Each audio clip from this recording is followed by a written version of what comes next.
ಸ್ನೇಹಿತರೆ ನಮಸ್ಕಾರ. ನಾನು ನಿಮ್ಮ ಪ್ರೀತಿಯ ಚಕ್ರವರ್ತಿ ಚಂದ್ರಚೂಟ್.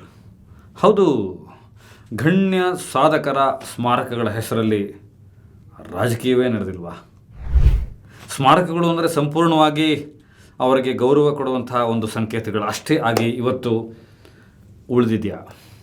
ಅಹಿಂಸಾ ಚೇತನ್ ಮಾಡಿದ ತಪ್ಪಿಗೆ, ಮಾಡಿದ ಅಕ್ಷಮ್ಯಕ್ಕೆ ಅದಕ್ಕೆ ಪ್ರತಿರೋಧ ವ್ಯಕ್ತಪಡಿಸ್ತಾ ಇರೋರು ಪ್ರಜಾಪ್ರಭುತ್ವ ರೀತಿಯಲ್ಲಿ ವ್ಯಕ್ತಪಡಿಸ್ತಾ ಇದ್ದಾರಾ, ಅಥವಾ ಅವರು ಬಳಸ್ತಾ ಇರ್ತಕ್ಕಂಥ ಭಾಷೆ, ಅವ್ರು ನಡ್ಕೊಳ್ತಾ ಇರ್ತಕ್ಕಂಥ ರೀತಿ, ಅವ್ರು ಯಾರೇ ಇರ್ಬೋದು, ಅದು ರೌಡಿಸಮ್ ಥರ ಇಲ್ವಾ?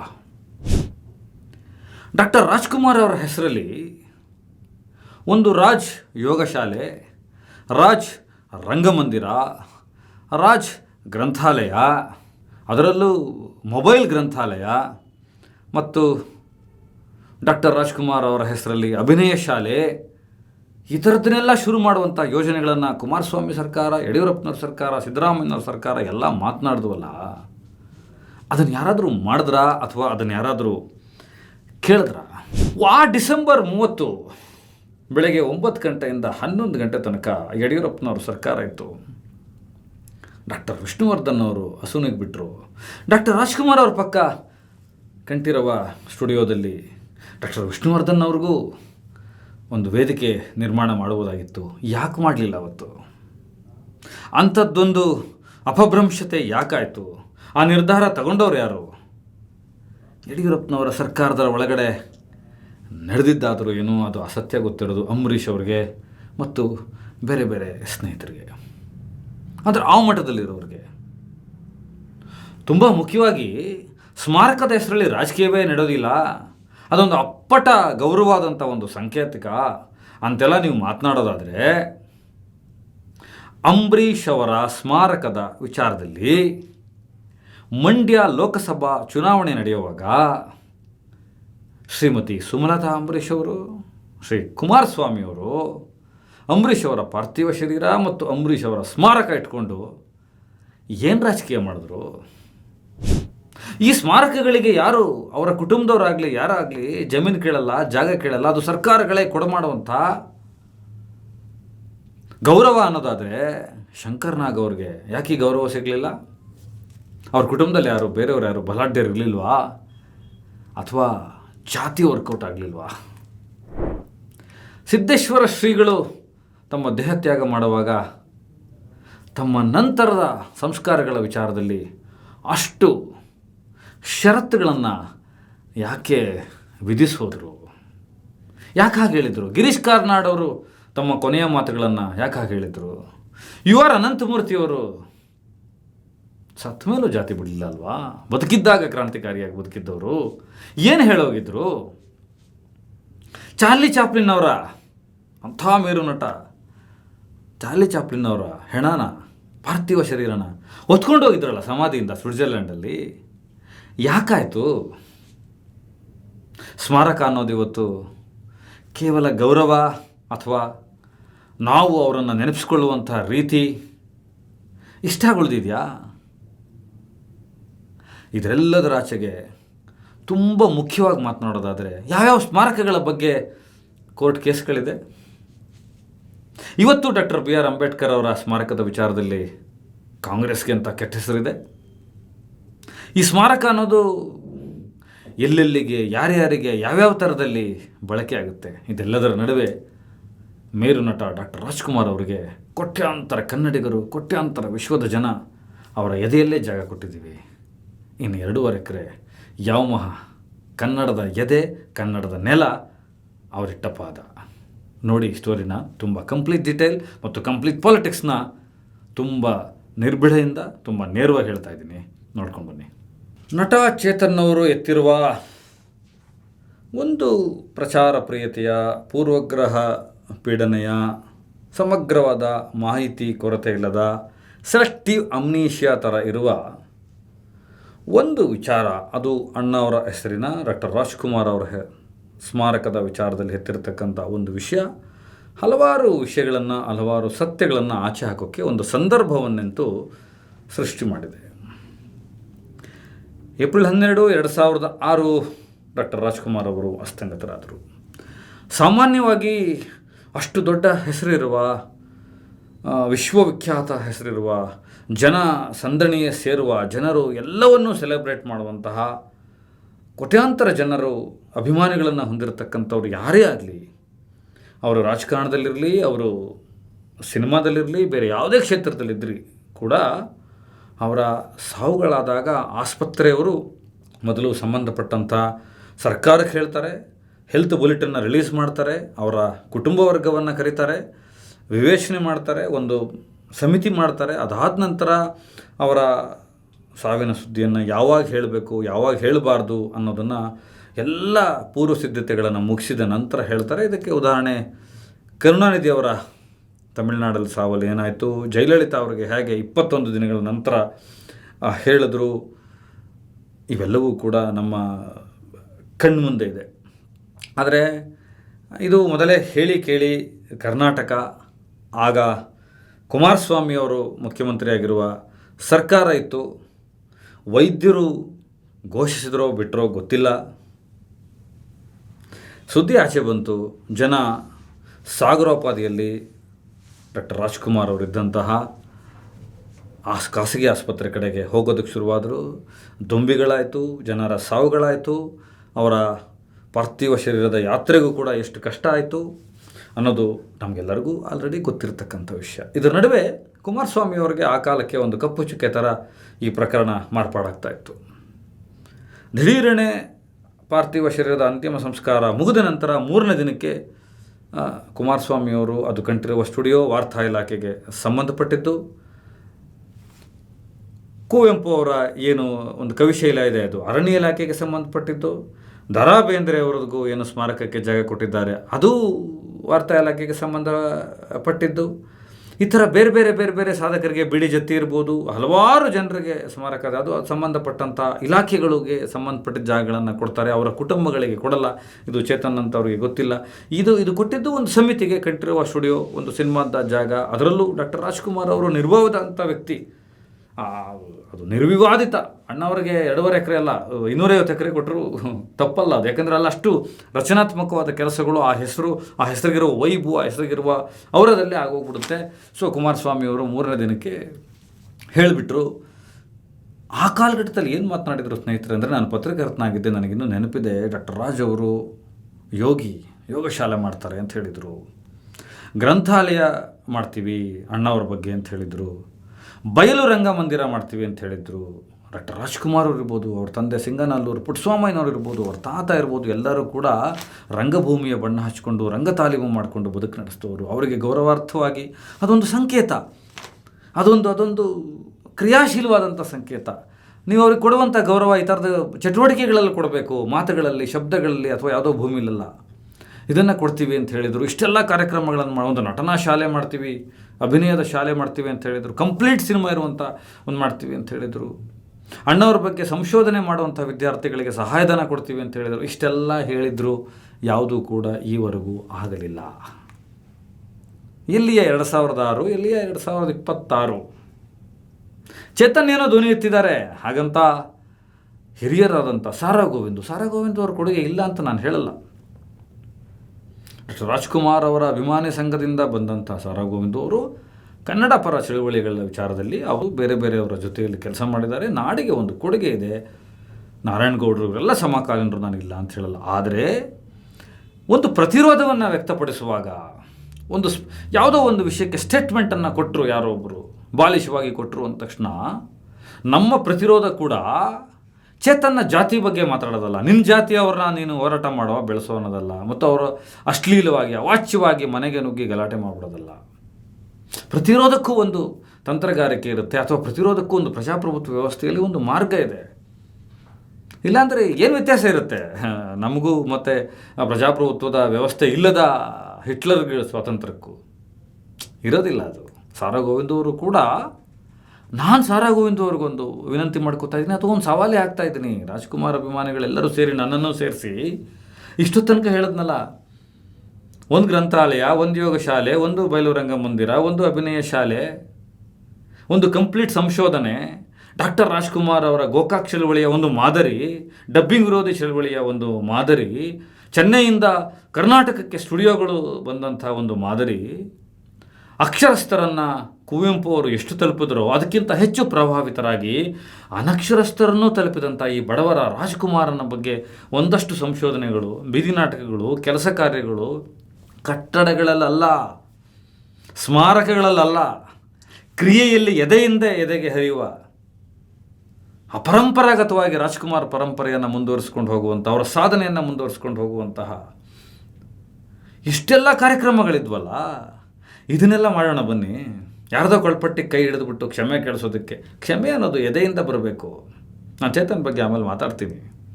ಅದು ಎದೆಯಂತರಾಳದಿಂದ ಬರಬೇಕು, ಬಿಟ್ಟರೆ ನಾವು ಅಪ್ರಬುದ್ಧರಾಗಿ ಹೋಗಿ ಮಾತನಾಡೋದಲ್ಲ. ಇದನ್ನು ಮಾಡೋದಕ್ಕಾದರೂ ಒಂದು ಸವಾಲು ತೊಗೊಳ್ತೀರಾ? ಇದನ್ನು ಮಾಡಬೇಕಲ್ವಾ? ನಾನು ಜೊತೆಲಿ ಬರ್ತೀನಿ ಇದಕ್ಕೆ. ರಾಜ್ಕುಮಾರ್ ಅವರ ಹೆಸರಲ್ಲಿ ಒಂದು ವೃಕ್ಷ ಅಭಿಯಾನ ಶುರು ಮಾಡಿದರು. ಏನಾಯ್ತದು? ಈ ಥರದ್ದು ಹಲವಾರು ಪ್ರಶ್ನೆಗಳನ್ನು ನಾನು ಕೇಳಬಲ್ಲೆ. 7 ಜನ ಮುಖ್ಯಮಂತ್ರಿಗಳು ವೀರೇಂದ್ರ ಪಾಟೀಲ್ ಅವರ ಕಾಲದಿಂದ ಅವರ ಹೆಸರಲ್ಲಿ ಅದನ್ನು ಮಾಡ್ತೀವಿ ಇದನ್ನು ಮಾಡ್ತೀವಿ ಅಂತ ಹೇಳ್ಕೊಂಡೇ ಬಂದವರು. ಕೊನೆಗೆ ಅವರನ್ನು ಒಂದಷ್ಟು ರಸ್ತೆಗಳಲ್ಲಿ ನಿಲ್ಲಿಸಿದ ಪ್ರತಿಮೆಗಳು, ಅದನ್ನು ಮಾಡಬಾರ್ದು ಅಂತ ಹೇಳ್ತಾ ಇರೋದು ಸಾಕಾಗಲ್ಲ ಅಂತ ನಾನು ಹೇಳ್ತಾ ಇದ್ದೀನಿ ಅಷ್ಟೇ. ಪ್ರತಿಮೆಗಳು, ಒಂದು ಸ್ಮಾರಕ, ಈ ವಿಚಾರಕ್ಕೆ ಸೀಮಿತಗೊಳಿಸ್ಬಿಟ್ರಿ. ಒಂದು ಕ್ರಿಯಾಶೀಲವಾದಂಥ ಕೆಲಸ ನಡೀಲೇ ಇಲ್ಲ. ಜನರ ಎದೆಯಿಂದ ಎದೆಗೆ, ಪರಂಪರೆಗಳಿಗೆ, ತಲೆಮಾರುಗಳಿಗೆ ರಾಜ್ಕುಮಾರ್ ಅವರು ಹರಿಯಬೇಕಾದಂಥ ವ್ಯಕ್ತಿ. ನೀವು ಯಾಕೆ ಮಾಡಲಿಲ್ಲ? ಆದರೆ ನೀವು ಪ್ರತಿರೋಧ ವ್ಯಕ್ತಪಡಿಸಿದ್ದಕ್ಕೂ ನನ್ನ ಸಹಮತ ಇಲ್ಲ. ಅದು ಕೂಡ ಒಂದು ರೌಡಿಸಮ್ ಥರ ಇತ್ತು. ನಮ್ಮ ವಿರೋಧವಾಗಿ ನಮಗೆ ಭಿನ್ನಾಭಿಪ್ರಾಯ ತರುವಂಥ, ನಾವು ಪೂಜಿಸುವಂಥ ಐಡಲ್ಗಳನ್ನು ವಿರೋಧಿಸುವಂತಹ, ಕೇವಲವಾಗಿ ಮಾತಾಡುವಂಥ ಜನ ಇರ್ತಾರೆ. ಅದು ಈ ಡೆಮೋಕ್ರೆಟಿಕಲ್ ಸೆಟಪ್ನ ಅದು ಒಂದು ಬ್ಯೂಟಿ. ಅವರಿಗೆ ಉತ್ತರ ಕೊಡಬೇಕಾದದ್ದು ನಾವು ಬೇರೆ ರೀತಿಗಳಲ್ಲಿ. ಇದಕ್ಕೆ ನನ್ನ ಸಹಮತ ಇಲ್ಲ ಅಂತ ಹೇಳ್ತಾ, ಆದರೆ ಇಷ್ಟೆಲ್ಲ ರಾಜ್ಕುಮಾರ್ ಅವರ ಹೆಸರಿನ ಯೋಜನೆಗಳನ್ನು ಎಲ್ಲ ಮರ್ತೇ ಬಿಟ್ರಲ್ಲ. ಏಪ್ರಿಲ್ 24 ಮತ್ತು ಏಪ್ರಿಲ್ 12ಕ್ಕೆ ಡಾಕ್ಟರ್ ರಾಜ್ಕುಮಾರ್ ಸೀಮಿತ ಆಗಬಾರ್ದು, ಅವರ ಬದುಕು ಸೀಮಿತ ಆಗಬಾರ್ದು, ಅವರ ಕೊಟ್ಟ ಕಾಣಿಕೆಗಳು ಸೀಮಿತ ಆಗಬಾರ್ದು, ಅವರ ಸಾಧನೆ ಸೀಮಿತ ಆಗಬಾರ್ದು. ತುಂಬ ವಿಷಯಗಳು ಚರ್ಚೆ ಆಗಬೇಕಾಗಿದೆ. ತುಂಬ ವಿಷಯಗಳ ಚರ್ಚೆ ಆಗಬೇಕಾಗಿದೆ. ಮತ್ತದೇ ಯಡಿಯೂರಪ್ಪನವ್ರ ಸರ್ಕಾರ. ನನಗೇನು ನೆನಪಿದೆ, ಮೈಸೂರಿಂದ ಡಾಕ್ಟರ್ ವಿಷ್ಣುವರ್ಧನ್ ಅವರ ಪಾರ್ಥಿವ ಶರೀರವನ್ನು ಬೆಂಗಳೂರಿಗೆ ತರ್ತಾ ಇದ್ದಾರೆ. 59 ವರ್ಷಕ್ಕೆ ಅಂಥ ಒಬ್ಬ ಮೋಹಕ ನಟ ನಮ್ಮನ್ನು ಅಗಲಿದ್ದಾರೆ.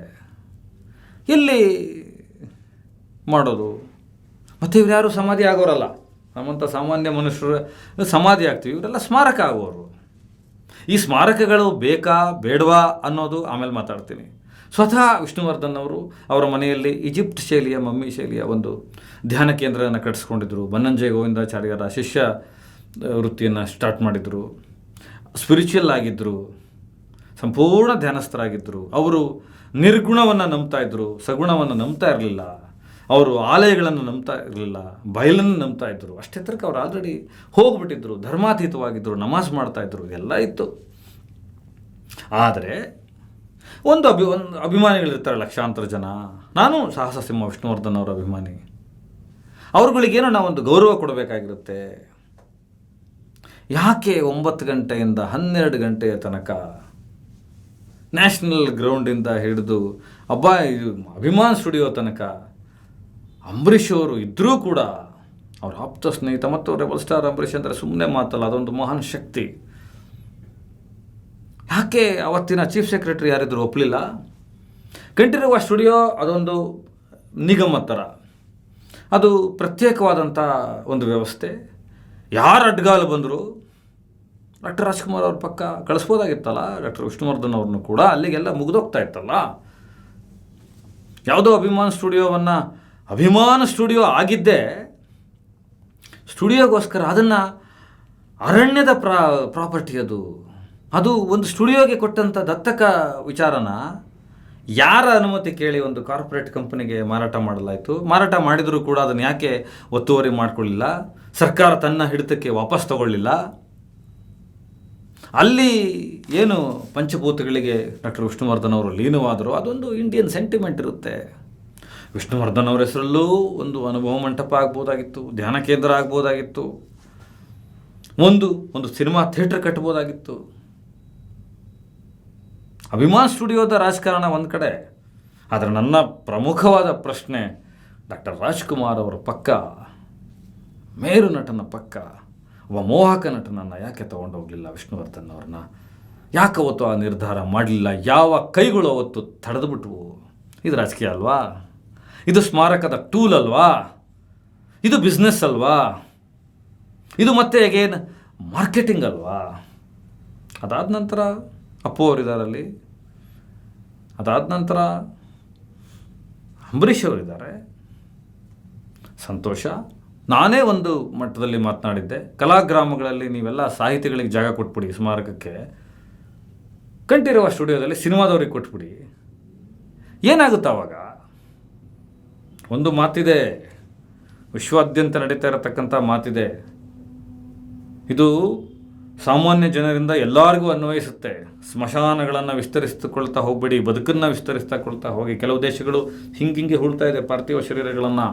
ಅದಕ್ಕೆ ನಮ್ಮಲ್ಲಿ ಆದಿ ಕಾಲದಿಂದಲೂ ಕೂಡ ಜಮೀನಿನ ವಿವಾದಗಳು ಬಂದುಬಿಡುತ್ತೆ, ಅಣ್ಣ ತಮ್ಮದಿರು ಹೊಡೆದಾಡ್ತಾರೆ, ನಮ್ಮ ಅಜ್ಜನ ಸಮಾಧಿ ಇರೋ ಜಾಗ ನನಗೆ ಬೇಡ, ನಾನು ಹೊಲ ಉಳಕ್ಕಾಗಲ್ಲ ಅಂತಾರೆ ಅಂತ ಹೇಳಿಬಿಟ್ಟು ಆ ಕಾಲಕ್ಕೆ ಬೆಂಕಿ ಸುಡೋದೊಂದು ಪದ್ಧತಿ ಇದೆ, ಇನ್ನೊಂದು ಹೂಳೋದೊಂದು ಪದ್ಧತಿ ಇದೆ.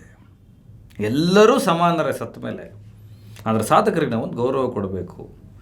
ಆದರೆ ಅವತ್ತಿದ್ದಂಥ ಚೀಫ್ ಸೆಕ್ರೆಟರಿಗಳು, ಅವತ್ತಿದ್ದಂಥ ಸರ್ಕಾರದವರು, ಕಂಠೀರವ ಸ್ಟುಡಿಯೋ ಅಧ್ಯಕ್ಷರು ಯಾಕೆ ಡಾಕ್ಟರ್ ವಿಷ್ಣುವರ್ಧನ್ ಅವ್ರನ್ನ ತೊಗೊಂಡೋಗಿ ಒಪ್ಪಲಿಲ್ಲ? ಇದು ರಾಜಕೀಯ ಅಲ್ವೇನ್ರಿ? ಇದು ಪರಮ ಅಸಹ್ಯ ಅಲ್ವೇನ್ರಿ? ನೀವು ಮಾಡಿದ ದ್ರೋಹ ಅಲ್ವೇನ್ರಿ? ಇದಕ್ಕೆ ಉತ್ತರ ಯಾರು ಕೊಡ್ತಾರೆ? ಅಭಿಮಾನ್ ಸ್ಟುಡಿಯೋದ ವಿಷಯಗಳು ಆಮೇಲೆ, ಇದಕ್ಕೆ ಯಾರಾದರೂ ಉತ್ತರ ಕೊಡಿ. ಬದುಕಿದಿರಲ್ಲ ಎಲ್ಲರೂ ನೀವು.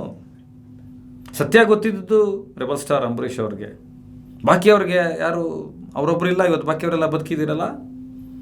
ಯಡಿಯೂರಪ್ಪನವ್ರು ಉತ್ತರ ಕೊಡಬೇಕಲ್ಲ ಇದಕ್ಕೆ. ಯಾಕೆ ಯಡಿಯೂರಪ್ಪನವರು ತೀರ್ಮಾನ ತೊಗೊಳ್ಳಿಲ್ಲ? ಅವತ್ತು ಗಟ್ಟಿಯಾಗಿ ತೀರ್ಮಾನ ತೊಗೊಳ್ಬೋದಿತ್ತಲ್ಲ. ನೋ ಕಂಠೀರವ ಸ್ಟುಡಿಯೋದಲ್ಲೇ ಹೋಗಬೇಕು ಡಾಕ್ಟರ್ ವಿಷ್ಣುವರ್ಧನ್ ಅವರು ಕೂಡ, ಅಲ್ಲಿ ರಾಜ್ಕುಮಾರ್ ಅವರಿದ್ದಾರೆ, ಒಂದು ಸಮಾನತೆ ಬರುತ್ತೆ. ಇದನ್ನು ನಾವೆಲ್ಲರೂ ಅನುಸರಿಸ್ಬೇಕು ಅಂತ ಹೇಳಬೇಕಾಗಿತ್ತಲ್ಲ. ಇಂಥ ರಾಜ್ಯದಲ್ಲಿ ಬದುಕ್ತಾ ಇದ್ವಿ ನಾವು. ಇದನ್ನು ಹೇಳೋರು ಯಾರು, ಕೇಳೋರು ಯಾರು? ಕೇಳಿದ್ರೆ ಕ್ಷಮೆ ಕೇಳಬೇಕು ಅಂತ ಪಟ್ಟು ಹಿಡಿತಾರೆ, ಕೊಳ್ಪಟ್ಟು ಹಿಡ್ಕೋತಾರೆ, ಮನೆ ಮುಂದೆ ಬರ್ತಾರೆ, ಬ್ಯಾನ್ ಮಾಡ್ತೀವಿ ಅಂತ ಹೇಳ್ತಾರೆ. ಅದು ವಿಧಾನ ಅಲ್ಲ. ಈಗ ಸ್ಮಾರಕ ಅನ್ನೋದು ಇಟ್ಸ್ ಎ ಪ್ಯೂರೆಸ್ಟ್ ಫಾರ್ಮ್. ಅದು ಜಾಗ ಅಲ್ಲ, ಅದೊಂದು ಪುಣ್ಯಭೂಮಿ. ಆಯಿತು, ಪುಣ್ಯಭೂಮಿನೇ ನಿಜ. ಆದರೆ ಮಂಡ್ಯ ಲೋಕಸಭಾ ಎಲೆಕ್ಷನ್ನಲ್ಲಿ ಏನಾಯಿತು? ಕುಮಾರಸ್ವಾಮಿ ಅವರು ಸ್ಟೇಟ್ಮೆಂಟ್ ಮಾಡ್ತಾರೆ, ನಿಮಗೆಲ್ಲ ಗೊತ್ತಿರಬೇಕು. ರೆಬಲ್ ಸ್ಟಾರ್ ಅಂಬರೀಷ್ ಅವರು ನನ್ನ ಸ್ನೇಹಿತ, ಅವರ ಪಾರ್ಥಿವ ಶರೀರಕ್ಕೆ ಹೆಲಿಕಾಪ್ಟರ್ ಅರೇಂಜ್ ಮಾಡಿದ್ದೆ ನಾನು ಮಂಡ್ಯಕ್ಕೆ ತೊಗೊಂಡು ಬಂದೆ. ಮಂಡ್ಯದ ಜನರಿಗೆ ಡಾಕ್ಟರ್ ಅಂಬರೀಷ್ ಅವರನ್ನು, ಅವರ ಪಾರ್ಥಿವ ಶರೀರವನ್ನು, ಅವರ ಕೊನೆಯ ದರ್ಶನವನ್ನು ತೋರಿಸಿದ್ದು ನಾನು ಅಂತ ಹೇಳ್ತಾರೆ. ಆವತ್ತು ಯಡಿಯೂರಪ್ಪನವ್ರ ಸರ್ಕಾರ ಒಂದು ಸರಿಯಾದ ನಿರ್ಧಾರ ತಗೊಂಡಿದ್ರೆ ಡಾಕ್ಟರ್ ವಿಷ್ಣುವರ್ಧನ್ನರ ಸ್ಮಾರಕದ ವಿಚಾರದಲ್ಲಿ, ಆ ಎಮೋಷನ್ನ ವಿಚಾರದಲ್ಲಿ ಇಷ್ಟೆಲ್ಲ ನಡೀತಾನೆ ಇರಲಿಲ್ಲ. ಈ ಜಗತ್ತಿಗೆ ಗೌರವ ಅಂದ್ರೆ ಏನು ಅಂತ ಗೊತ್ತಿಲ್ಲ ರೀ, ಅದರಲ್ಲೂ ಕರ್ನಾಟಕದಲ್ಲಿ. ಮೊನ್ನೆ ಒಂದು ಫೋಟೋ ನೋಡಿದೆ, ಅನಿರುದ್ಧ್ ಜತ್ಕರ್ ಅವರು ನಮ್ಮ ಸಿದ್ದರಾಮಯ್ಯನವ್ರಿಗೆ ಒಂದು ಮನವಿ ಮಾಡ್ತಾ ಇದ್ದಾರೆ. ನೀವು ಕರ್ನಾಟಕ ರತ್ನ ಘೋಷಣೆ ಮಾಡಿದ್ದೀರಲ್ಲ ಸಾಹಸ ಸಿಂಹ ವಿಷ್ಣುವರ್ಧನ್ ಅವ್ರಿಗೆ, ಅದೊಂದು ಕಾರ್ಯಕ್ರಮ ಮಾಡಿಕೊಡಿ. ನೀವು ಪ್ರಶಸ್ತಿ ಕೊಟ್ಬಿಟ್ಟಿದ್ದೀರಲ್ಲ ಸ್ವಾಮಿ, ಅದ್ರದ್ದೊಂದು ಕಾರ್ಯಕ್ರಮ ಮಾಡಿ ಮುಗಿಸ್ಬಿಡಿ, ಅದೊಂದು ಪೆಂಡಿಂಗ್ ಇದೆ ಅಂತ. ಏನ್ರಿ ಅವ್ರ ಕುಟುಂಬದವ್ರು ಹೋಗ್ಬಿಟ್ಟು ಅರ್ಜಿ ಕೊಡಬೇಕಾ? ಕಾರ್ಯಕ್ರಮ ಮಾಡಿ ಅಂತ ಕೇಳಬೇಕಾ? ಅವಾರ್ಡ್ ತೊಗೊಂಡವ್ರು ಕೇಳಬೇಕಾ? ನಮಗಿನ್ನೂ ಗೌರವ ಅನ್ನೋದೇ ಗೊತ್ತಿಲ್ಲ. ನಾವೆಲ್ಲ ಸತ್ಯಗಳನ್ನು ಮಾತನಾಡೋದಕ್ಕೆ ತಯಾರಿಲ್ವಾ ಇನ್ನೂ ಅನ್ನಿಸ್ತಾ ಇದೆ. ಅದು 2026ರಲ್ಲಿ ಇಂಥ ಕಾಲಘಟ್ಟದಲ್ಲಿ.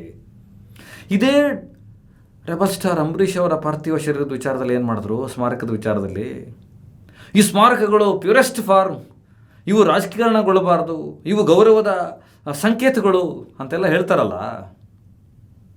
ಏನಾಯಿತು?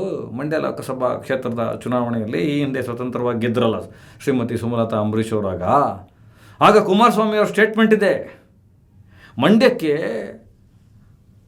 ರೆಬಲ್ ಸ್ಟಾರ್ ಅಂಬರೀಷ್ ಅವರ ಪಾರ್ಥಿವ ಶರೀರವನ್ನು ಹೆಲಿಕಾಪ್ಟರ್ನ ಆರ್ಗನೈಸ್ ಮಾಡಿ ಮಂಡ್ಯದ ಜನತೆಗೆ ಅಂಬರೀಷ್ ಅವ್ರನ್ನ ಕೊನೆಯದಾಗಿ ಮುಖದರ್ಶನ ಮಾಡಿಸೋದಕ್ಕೆ ಕಷ್ಟಪಟ್ಟಿದ್ದು ನಾನು ಅಂತ ಹೇಳ್ತಾರೆ ಕುಮಾರಸ್ವಾಮಿ ಅವರು.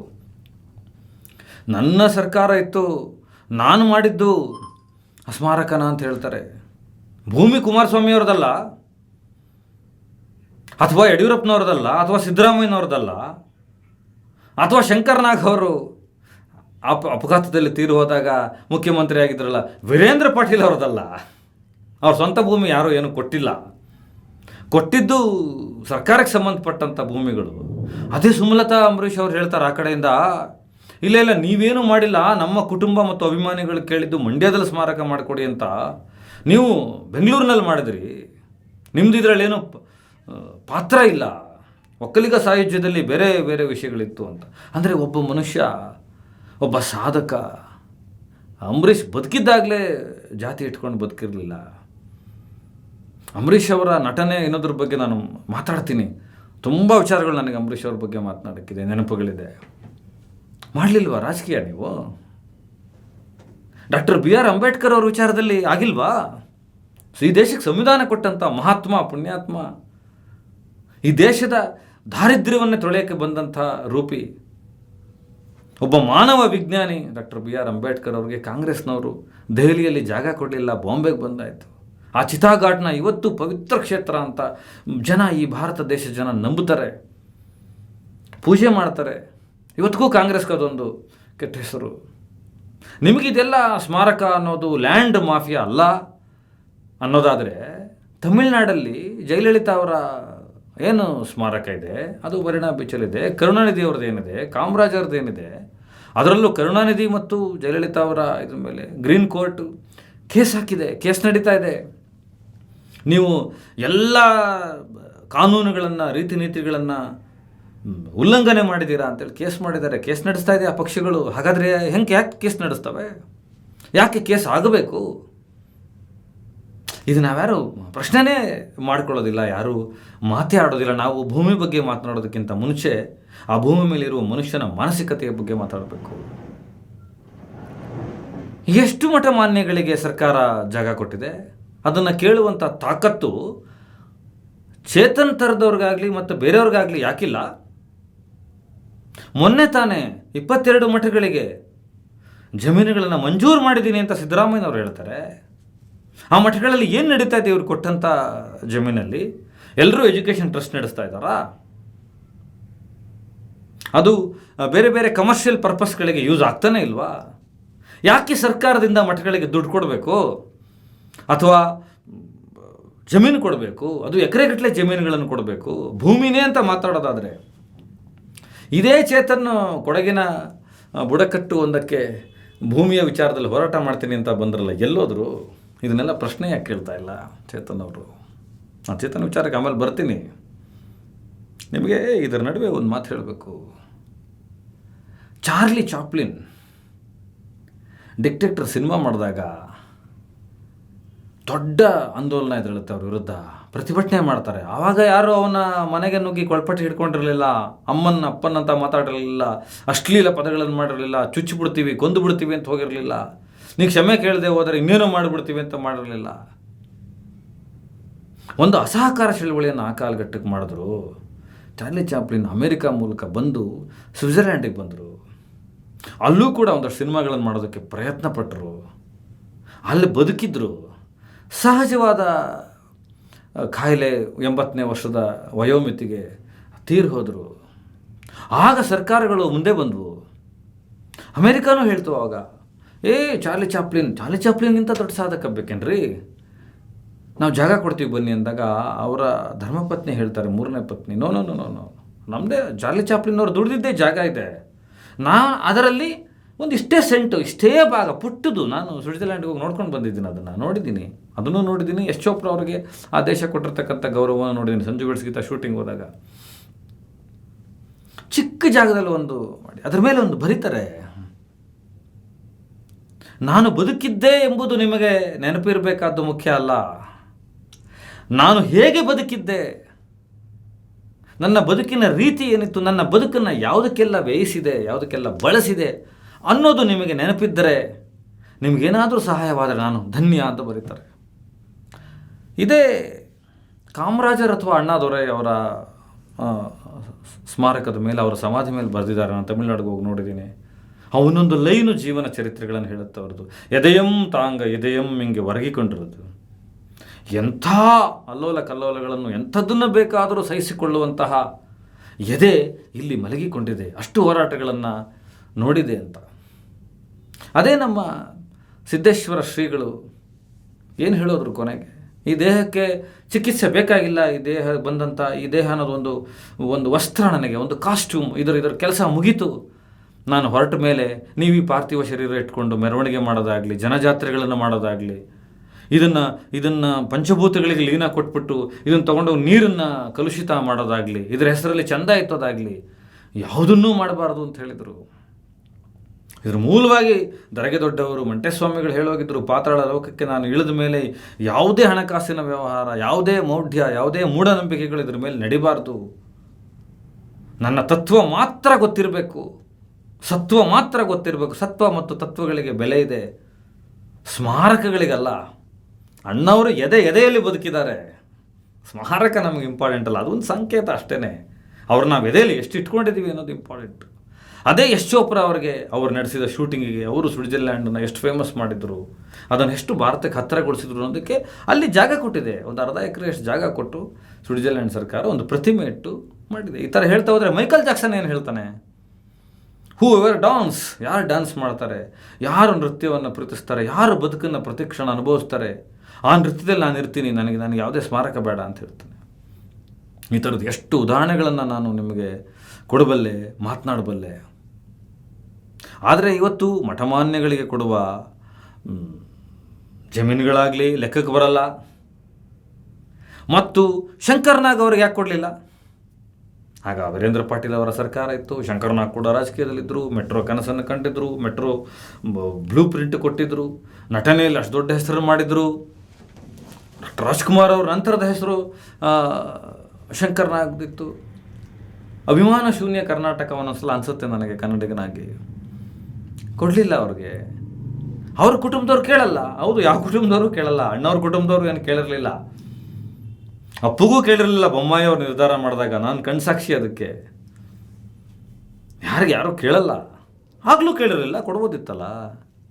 ಶಂಕರ್ನಾಗ್ ನಂತರ ರಾಜಕೀಯದಲ್ಲಿ ಹೆಸರಲ್ಲಿ ಪ್ರಚಾರಕ್ಕೆ ಇನ್ನೊಂದಕ್ಕೆ ನಾವು ಇಂಥವ್ರಿಗೆ ಸ್ಮಾರಕ ಕೊಟ್ವಿ, ನನ್ನ ಕಾಲಗಟ್ಟದಲ್ಲಿ ಆಯಿತು ಅಂತ ಶಿಲಾನ್ಯಾಸ ಹಾಕ್ಕೋಬೇಕು, ನಂದು ಬೋರ್ಡ್ ಬರಬೇಕು, ನನ್ನ ನಾಮಫಲಕ ಬಂದರೆ ನನಗೊಂದಷ್ಟು ಪೊಲಿಟಿಕಲಿ ವರ್ಕ್ ಆಗುತ್ತೆ ಅನ್ನೋದೊಂದು ಸಿಚುವೇಶನ್ ಇರಲಿಲ್ಲ. ಶಂಕರ್ನಾಗ್ ಅದನ್ನು ಮೀರಿದ್ರು. ನಿಮಗೊಂದು ಗೊತ್ತಾ ಸ್ನೇಹಿತರೆ, ರಂಗಶಂಕರ ಇದೆಯಲ್ಲ, ಅದು ರಂಗಶಂಕರದಲ್ಲಿ ಶಂಕರ್ನಾಗ್ ಅವ್ರದ್ದು ಒಂದೇ ಒಂದು ಫೋಟೋ ಇಲ್ಲ. ನಾನು ಇದನ್ನು ತುಂಬ ಜನಕ್ಕೆ ಹೇಳಿದ್ದೀನಿ. ಆದರೆ ಶಂಕರ್ನಾಗ್ ಅಲ್ಲಿ ಇದ್ದಂತೆ ಭಾಸವಾಗುತ್ತೆ. ಯಾಕಂದರೆ ಶಂಕರ್ನಾಗ್ ರಂಗಭೂಮಿಯ ಪ್ರತಿಭೆ, ಸಿನಿಮಾದ ಪ್ರತಿಭೆ, ಸ್ಟುಡಿಯೋಗಳ ಪ್ರತಿಭೆ, ಎಲ್ಲದಕ್ಕಿಂತ ಮುಖ್ಯವಾಗಿ ರಾಜಕೀಯಕ್ಕೆ ಹೋದವರು, ಇಡೀ ಒಂದು ತೀವ್ರವಾಗಿ ಬದುಕಿದಂಥ ಒಂದು ಸೃಜನಶೀಲ ಜೀವಿ. ಅವರು ಎಲ್ಲ ಕಡೆ ಇರ್ತಾರೆ. ನಿರ್ಗುಣ ತತ್ವ, ಕೊನೆಗೆ ಉಳಿಯೋದು ಅದೇನೆ. ಇನ್ನು 500 ವರ್ಷಗಳೋ, 200 ವರ್ಷಗಳೋ, 100 ವರ್ಷಗಳು ಆದಮೇಲೆ ಈ ಸ್ಮಾರಕಗಳೆಲ್ಲ ಇರ್ತಾವ? ಅದು ಡಾಕ್ಟರ್ ರಾಜ್ಕುಮಾರ್ ಇರ್ತಾರೆ, ಶಂಕರ್ನಾಗ್ ಇರ್ತಾರೆ, ಅಬ್ದುಲ್ ಕಲಾಂ ಇರ್ತಾರೆ, ಸೈಂಟಿಸ್ಟ್ಗಳಿರ್ತಾರೆ. ಯಾರೋ ಒಬ್ಬ ವ್ಯಕ್ತಿ, ಆತನ ಹೆಸರು ಮರ್ತು ಬಿಟ್ಟಿದ್ದೀನಿ, ರವೀಂದ್ರ ಕಲಾಕ್ಷೇತ್ರದಲ್ಲಿ ಮಾತು ಕೂಡ ಆಡೋದಿಲ್ಲ. ಆತ ಹೇಳ್ತಾನೆ, ಕುಡಿಯುವ ನೀರಿನ ಮಾರಾಟ ಯಾವತ್ತು ಶುರುವಾಯಿತೋ ಈ ಜಗತ್ತು ಜಾಗತೀಕರಣದ ಹತ್ಯೆಗೊಳಗಾಯಿತು. ನಾನು ಇದನ್ನು ವಿರೋಧಿಸ್ತಿ ಅವತ್ತಿಂದ ಮಾತೇ ಬಿಟ್ಬಿಟ್ಟಿದ್ದಾನೆ ಮನುಷ್ಯ. 25 ವರ್ಷ 30 ವರ್ಷ ಆಗೋಗಿದೆ ಮಾತಾಡ್ದಲೆ. ಅಂಥವ್ರು ಬದುಕಿರ್ತಾರೆ, ಅಂಥವರು ನಮ್ಮ ಎದೆಗಳಲ್ಲಿರ್ತಾರೆ. ಹೇಗೆ ನೀಲಗಾರ ಪರಂಪರೆ, ಜನಪದ ಪರಂಪರೆಗಳು ಸಾಧಕರನ್ನು ಬೆಳೆಸ್ಕೊಳ್ತಾ ಹೋಗ್ತಾ ಇದೆಯೋ ಹಾಗೆ ಬದುಕಿರಬೇಕು. ಈ ಸ್ಮಾರಕಗಳಲ್ಲ. ಚೇತನ್ ಬಗ್ಗೆ ಒಂದು 2 ನಿಮಿಷ ಮಾತಾಡ್ತೀನಿ ಕೇಳಿ ಸ್ನೇಹಿತರೆ. ಇಷ್ಟೆಲ್ಲ ಸ್ಮಾರಕಗಳ ಬಗ್ಗೆ ಮಾತಾಡುವಾಗ ಇನ್ನೊಬ್ಬರು ಮಹಾನ್ ವ್ಯಕ್ತಿಯನ್ನು ಬಿಟ್ಟು ನಾನು ಗೌರವ ಅಪರಾಧ ಮಾಡಲ್ಲ. ಅವರು ಕೆಂಪೇಗೌಡರು ನಾಡಪ್ರಭು ಅಲ್ವಾ, ಬೆಂಗಳೂರಿನ ಮತ್ತು ಈ ಸುತ್ತಮುತ್ತ ಭಾಗದ ರಾಜ್ಯವನ್ನು ಕಟ್ಟಿದವರಲ್ವಾ, ಕನ್ನಡ ನಾಡಿನ ಅವರೂ ಒಬ್ಬರು ನಿರ್ಮಾತೃ ಅಲ್ವಾ, ಅತಿ ದೊಡ್ಡ ಪ್ರಮುಖ ಪಾತ್ರ ಅಲ್ವಾ. ಅವರೆಷ್ಟು ಕೆರೆಗಳನ್ನು ಕಟ್ಟಿಸಿದ್ರು, ರಾಜಗೋಪುರಗಳನ್ನು ಕಟ್ಟಿಸಿದ್ರು, ಎಷ್ಟು ಸುರಕ್ಷಿತ ತಾಣಗಳನ್ನು ಮಾಡಿದ್ರು, ಕೃಷ್ಣದೇವರಾಯನ ಅನುಸರಿಸಿ ಏನೆಲ್ಲ ಕೆಲಸ ಮಾಡಿದ್ರು. ಅವ್ರ ಕೊಡುಗೆ ದೊಡ್ಡದಲ್ವಾ. ಕೆಂಪೇಗೌಡ ಅಭಿವೃದ್ಧಿ ಪ್ರಾಧಿಕಾರ ಅಂತ ಒಂದಾಯಿತು. ಅದನ್ನು ಸ್ವತಃ ಡಿ.ಕೆ. ಶಿವಕುಮಾರ್ ಅವರು ಮುತುವರ್ಜಿಯಿಂದ ಶುರು ಮಾಡಿಸಿದ್ರು. ಅದರಲ್ಲಿ ನಮ್ಮ ಆತ್ಮೀಯ ಸ್ನೇಹಿತರು, ನಮ್ಮ ಸಹೋದರರು ನಟರಾಜ್ ಗೌಡ್ರಿದ್ದರು.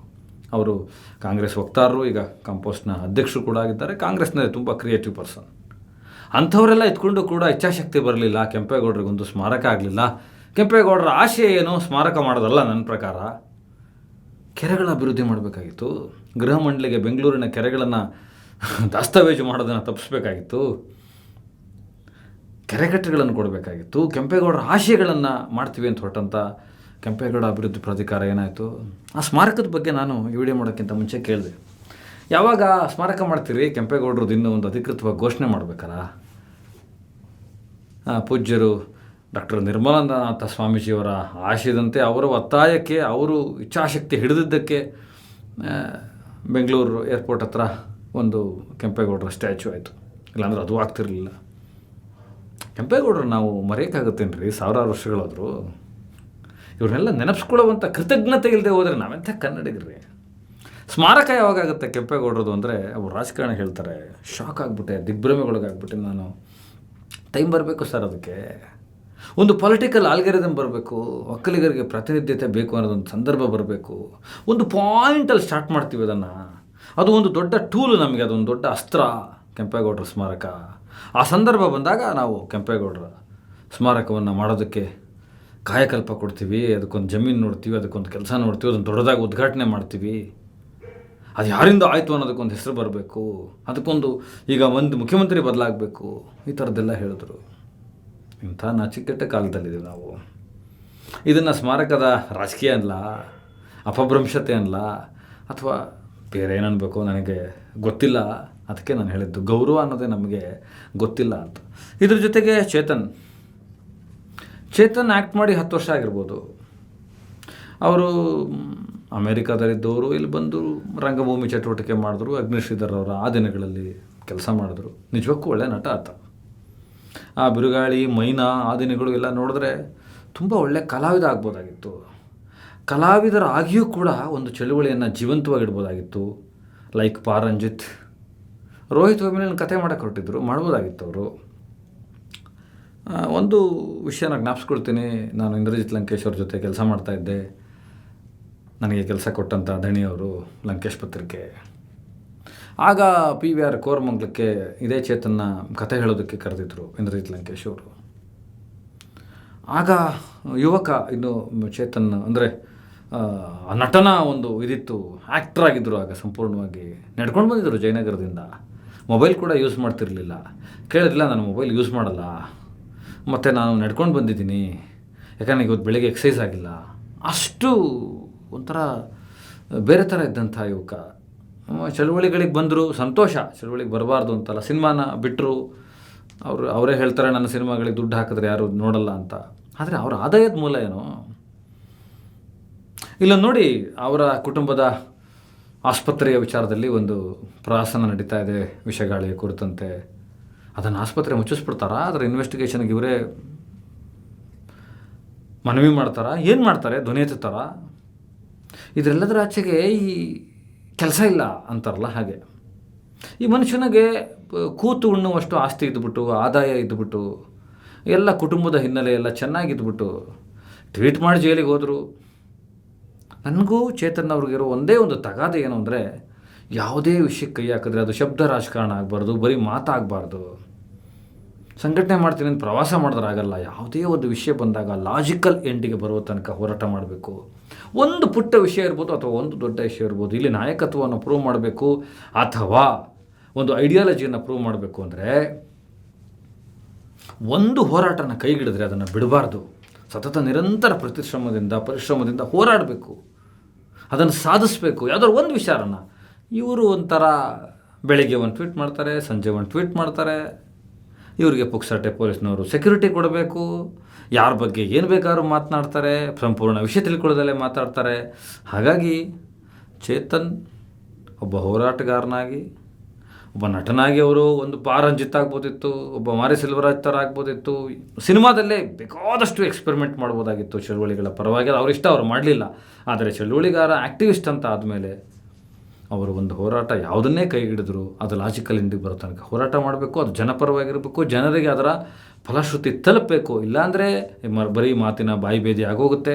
ಅಷ್ಟಕ್ಕೆ ಅವರು ಸೀಮಿತರಾಗಿದ್ದಾರೆ. ಹಾಗಾಗಿ ಜನ ಅವ್ರನ್ನ ನೆಗ್ಲೆಕ್ಟ್ ಮಾಡೋದಕ್ಕೆ ಶುರುವಾಗಿ ಹೋಗಿದ್ದಾರೆ. ಹಾಗೆ ಆಗ್ಬಿಡುತ್ತೆ ಅಂತ ಹೇಳ್ತಾ, ಈ ಸ್ಮಾರಕದ ವಿಚಾರದಲ್ಲಿ ಇಷ್ಟೆಲ್ಲ ಚರ್ಚೆಗಳು, ಪ್ರಸ್ತಾವಗಳು ಬಂದವು. ನಿಮ್ಮ ಅಭಿಪ್ರಾಯಗಳನ್ನು ಕಮೆಂಟ್ ಮಾಡಿ. ಬೇರೆ ಯಾವುದ್ರ ಬಗ್ಗೆ ಮಾತನಾಡಬೇಕು ಅನ್ನೋದನ್ನು ಕೂಡ ನನಗೆ ಸೂಚಿಸಿ, ಹೇಳಿ. ಸಬ್ಸ್ಕ್ರೈಬ್ ಮಾಡಿ, ಸಪೋರ್ಟ್ ಮಾಡಿ. ನಮಸ್ಕಾರ ಸ್ನೇಹಿತರೆ.